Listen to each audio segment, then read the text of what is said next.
우리 하나님 말씀 같이 보겠습니다. 로마서 1장 18절 말씀부터 25절 말씀까지 함께 읽겠습니다.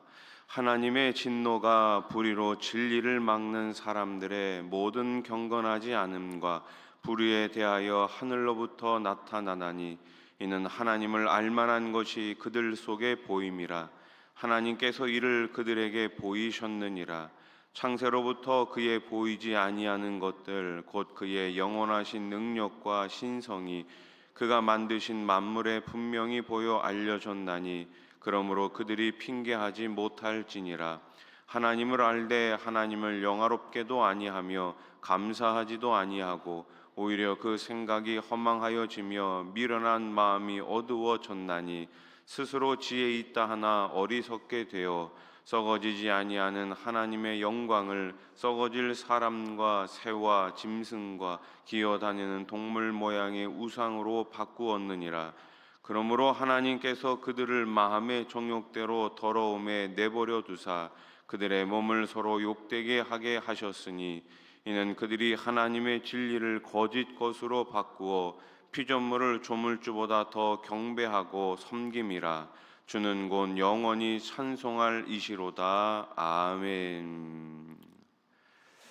어느 시골 마을에 밤이 되면 늘 사고가 나는 길이 있었습니다. 가로등이 하나도 없이 어두운 길에서 사람들을 발을 헛디뎌 다치곤 했습니다. 마을 주민들이 불평하자 시에서 새롭게 가로등을 설치했습니다. 그리고 놀랍게도 사고가 거의 사라졌습니다. 빛이 없는 길은 위험하지만 빛이 비추면 안전합니다. 마찬가지로 복음이 없는 세상은 죄와 하나님의 진노 아래 놓여 있지만 복음이 임하면 그곳에 생명과 소망이 임합니다. 우리의 과거는 복음과 상관없는 사람들이었습니다. 우리는 죄의 진노 아래 마귀의 노예 아래 있었지만 우리에게 복음이 들어왔고 예수님이 찾아오심을 통해 우리 삶 가운데 생명과 소망이 생긴 것입니다. 오늘 바울은 이 복음이 왜 필요한지 그 이유를 우리에게 설명해 주고 있습니다. 18절 말씀을 다시 보세요. 하나님의 진노가 불의로 진리를 막는 사람들의 모든 경건하지 않음과 불의에 대하여 하늘로부터 나타나나니. 아멘. 바울은 복음을 말하면서 먼저 하나님의 진노를 선포합니다. 진노는 단순한 화가 아닙니다. 죄를 심판하시는 하나님의 거룩한 반응이에요. 하나님을 알면서도 감사하지 않고 하나님을 영화롭게 하지 않는 것이 바로 죄입니다. 인간은 스스로 주인이 되어 하나님을 무시하며 살아갑니다. 무시하는 것은 하나님을 향한 가장 큰 모독인 거예요. 하나님을 무시하면서 자기 스스로가 가장 높은 자리에 올라갑니다. 결국 어떤 삶을 살아가요? 내가 가장 높은 위치에 있는 것처럼 살아가지만 인간은 다른 것을 우상 숭배하며 살아갑니다. 사람은 본능적으로 예배하는 존재예요. 무언가를 높이는 존재입니다. 하나님을 인정하지 않으면 다른 무언가를 높이고 다른 무언가를 예배합니다. 돈, 성공, 쾌락, 명예, 이 모든 것이 예배의 대상, 우상이 되는 것이죠. 썩지 않을 하나님의 영광을 썩어질 형상으로 바꾸는 것, 이것이 바로 오늘 바울이 이야기하고 있는 우상 숭배입니다. 1장 24절, 26절, 28절을 보면 계속해서 반복되는 구절이 나와요. 그것은 바로 하나님께서 그들을 내버려 두셨다라는 말씀입니다. 내버려 두셨다. 24절 말씀을 다시 보세요. 그러므로 하나님께서 그들을 마음의 정욕대로 더러움에 어떻게 하셨어요? 내버려 두사. 우리 아이들이 고집을 피우잖아요. 그럼 엄마가 아빠가 한 번쯤 안 돼, 두 번, 세 번 하면 안 돼, 그렇게 하면 안 돼, 그러다가 마지막에는 어떻게 해요? 그래, 너 네 마음대로 한번 해봐라 그러면서 내버려 두죠. 내버려 둡니다. 그리고 자기가 잘못한 것을 깨달은 후에야 왜 그때 부모님이 하지 말라고 했는지를 깨닫게 되는 것이죠. 깨달으면 다행이에요. 그런데 인간은 깨닫지 못합니다.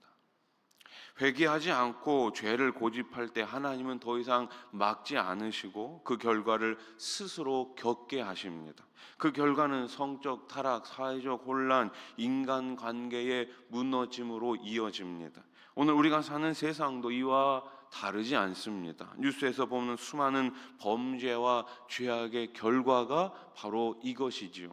그러나 바울은 앞에서 이렇게 선포했습니다. 16절 말씀, 내가 복음을 부끄러워하지 아니하노니 이 복음은 모든 믿는 자에게 구원을 주시는 하나님의 능력이 됨이라. 아멘. 뭐가 된다고요? 하나님의 능력이 된다고요.